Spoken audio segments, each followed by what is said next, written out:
Okay, shush it! Hello indie game fans, Devolver Direct has now become a mainstay for E3 season, where the upstart indie publisher has run their own little showcase for the 5th year running, although COVID seems to have hit them a little harder than usual without that many new reveals. The presentation itself was also not as wowed as previous entries, this time poking fun at subscription services and NFTs, and it is perhaps a sign of things to come, with their reported IPO listing valued at £1 billion.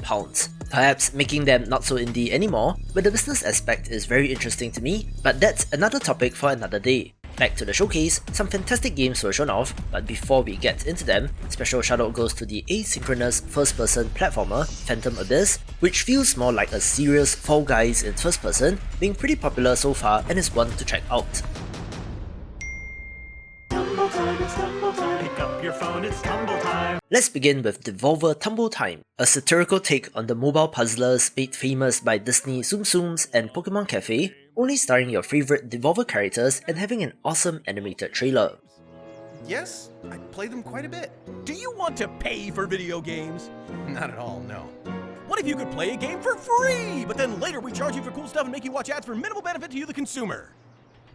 Well, that doesn't sound as great. It's Tumble time. Pick up your phone, it's Tumble time. Ignore loved ones.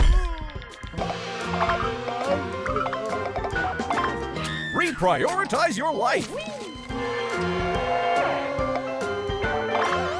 Let it consume your very being. Turn real money into pretend money and spend it. Collect your favorite characters that you've never even heard of. Tumble time, it's Tumble time. Pick up your phone, it's Tumble time. Tumble time, it's Tumble time. Pick up your phone, it's Tumble time.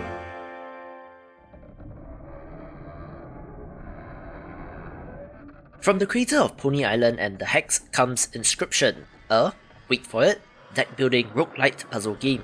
But if you're at all into indie games, that first part alone should make you very curious.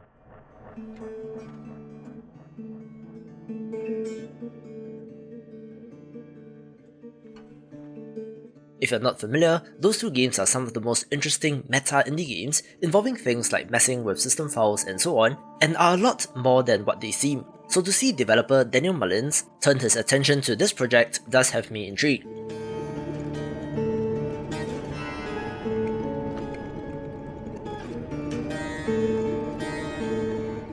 I love the look, where the creepy adversary and card placement of all things does look like a neat combination.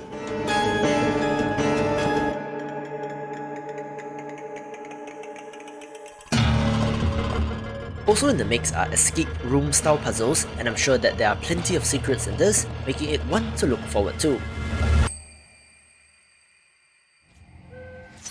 Enjoy this animated trailer and I'll be back in a little bit. Shattered sky and boiling sea. Is a ruined world our gift to thee? Got 1,000 miles of heavy trials just waiting in the wind for me.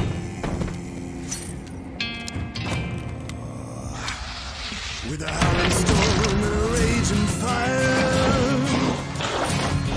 I'll see it through this foolish desire. It's a hope that feeds this funeral pyre, gotta bury it in my hand.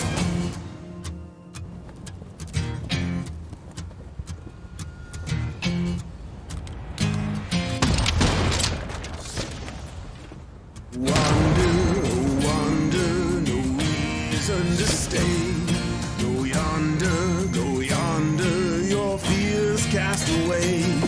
A home of breath and bone, so they say.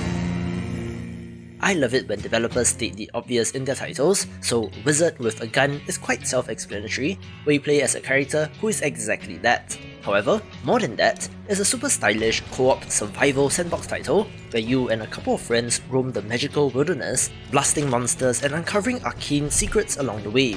Now this sandbox structure does make me more interested in this game as compared to if this was a straight up twin-stick shooter where the art alone is worth the price of admission. It's also from developer Galvanic Games, who made the Cyanide and Happiness Battle Royale, Rapture Rejects, and the surprisingly wonderful adventure game Some Distant Memory, so a good developer which makes me excited.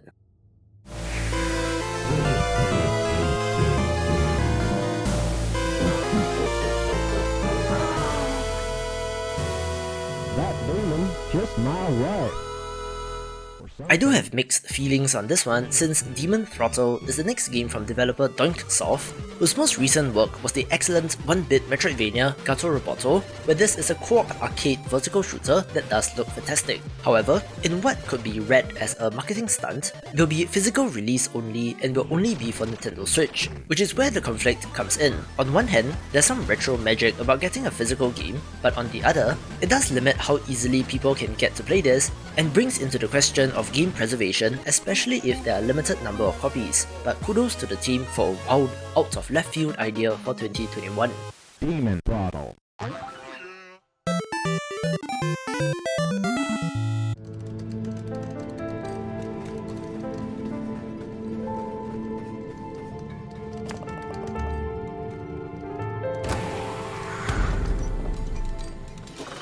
This one will be familiar to fans of the channel since Death's Door was just recently reviewed and has already made multiple appearances on the channel, being an awesome Zelda-style action-adventure game from the developer of Titan Souls.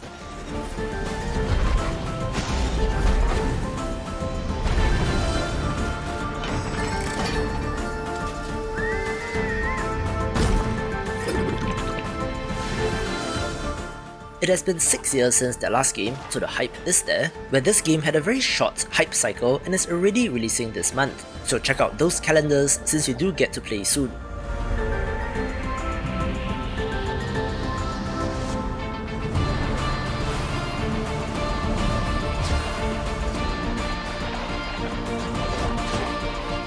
This new trailer showed off more of the gameplay and boss fights, which looks awesome, where both melee attacks, magical spells like fireballs, and even verticality and butt stomps play a role in this game.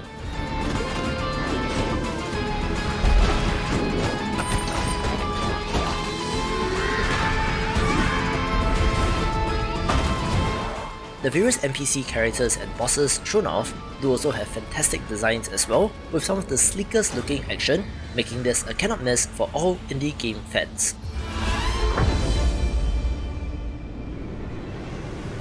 If you missed the presentation, the one game that you have to look at is Track to Yomi, where I'll be quiet for a little bit, so enjoy. 平和は単なる幻に過ぎぬ。その喪失を嘆くなかれ。己の行いを悔やまずともよい。武士道というは死ぬことと見つけたり。It's a side-scrolling 2D action title that has to be Kurosawa-inspired, perhaps more so than Ghost of Tsushima, but the monochrome look, action and style is simply awesome, making it one to watch for 2022, taking the #1 spot. For more upcoming action platformers, watch this video and I will see you after the jump. 突き果てたその先まで